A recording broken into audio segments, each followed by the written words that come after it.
In 1969, a cryptic letter arrived at a San Francisco newspaper, signed with a symbol that would haunt California for decades.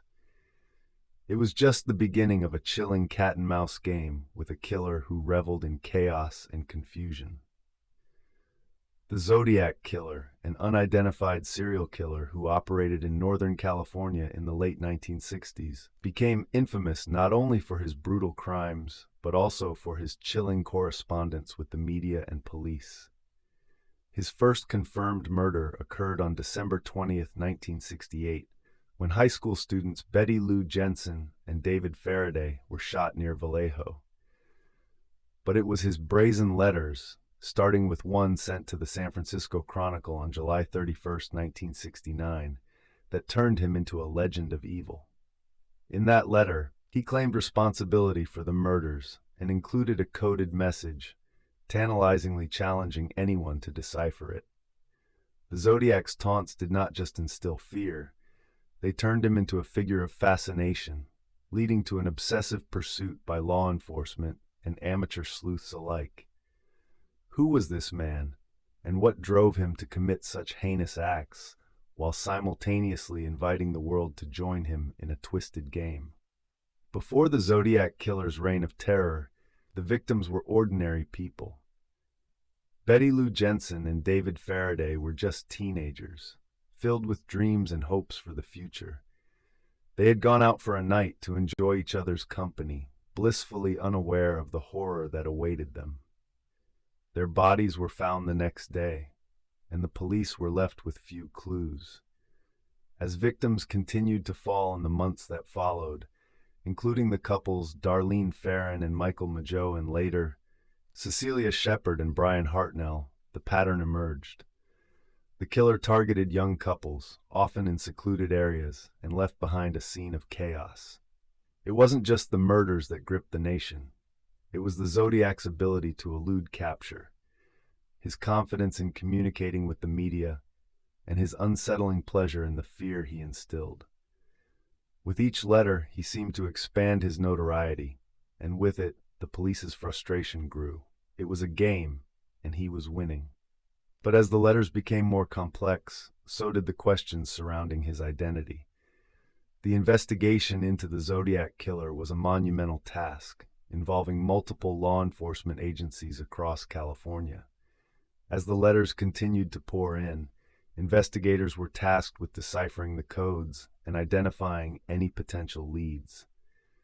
The infamous 408-symbol cipher sent with the July 1969 letter was cracked by a husband and wife team, Donald and Betty Harden, revealing a message that spoke to his desire for notoriety. However, it was the letter dated April 20th, 1970, that would become a focal point for conspiracy theories.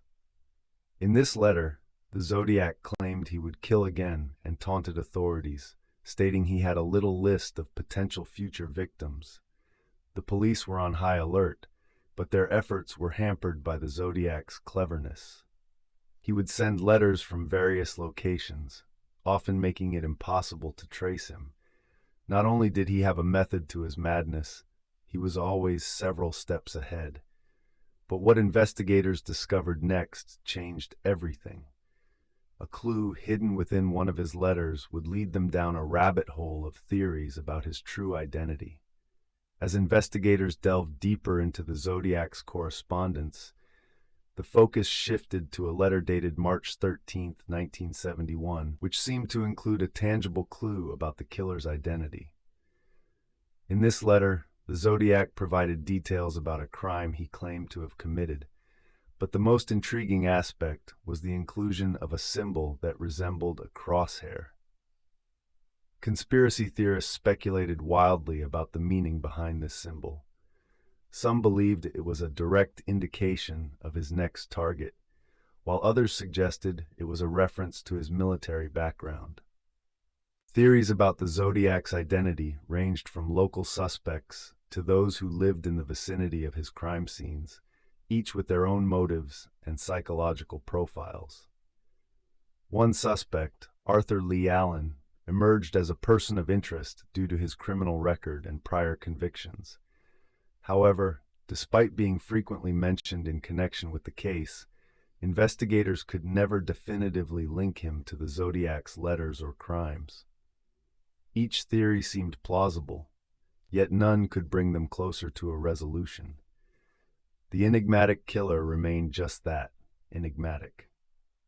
In 2020, a breakthrough in the Zodiac case emerged when a group of cold case investigators claimed to have identified the killer through DNA evidence.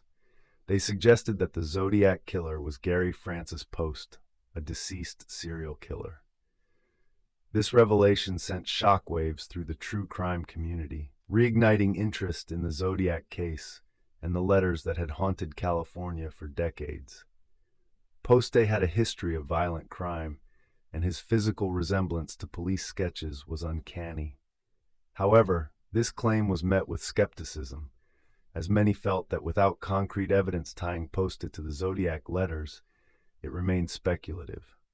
Investigators revisited the letters, analyzing the ink and paper used, searching for any trace of DNA that could solidify this new theory. But as leads emerged, so did roadblocks, reminding everyone of the complexity of the case. The Zodiac Killer had left a legacy of confusion, and even with the possible identification of Poste, the mystery remained unsolved. The letters continued to serve as a haunting reminder of his cleverness. Despite the renewed interest in the Zodiac case and the potential identification of Gary Post, many questions lingered. Authorities conducted extensive reviews of the evidence, but the lack of direct links to Poste meant that the Zodiac's true identity could still remain a mystery. Law enforcement agencies across the United States have continued to receive letters claiming to be from the Zodiac Killer, even decades after his last known correspondence. Each letter reignited the fear and fascination that surrounded his original messages. The impact of the Zodiac Killer extended beyond the murders. It influenced popular culture, inspiring countless books, movies, and discussions about unsolved crimes. As the years passed, new theories emerged, and amateur sleuths continued to search for answers. The letters themselves became iconic, a chilling reminder of a killer who thrived on terror and confusion.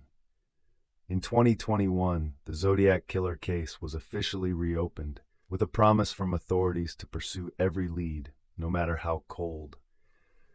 But as the years turn to decades, the haunting question remains: will we ever truly know who the Zodiac Killer was? The Zodiac Killer's letters are more than just cryptic messages. They are pieces of a sinister puzzle that continue to captivate and terrify.